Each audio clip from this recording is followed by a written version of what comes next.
Sir તમને શું ભાવે?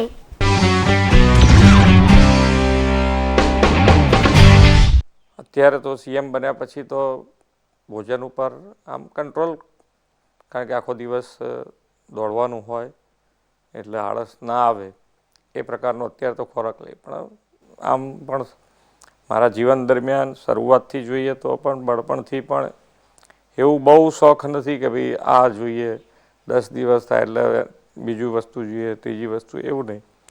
પણ સાદો ખીચડી ફેવરિટ છે મારી ડીશ, અને સાદો ખોરાક અનુકૂળ વધારે એમ બહુ. પણ ભાજીપાઉં મને ભાવે એટલે ભાજીપાઉં કોક દિવસ, હજુ પણ ભાજીપાઉં યાદ આવી જાય તો ખાઈ.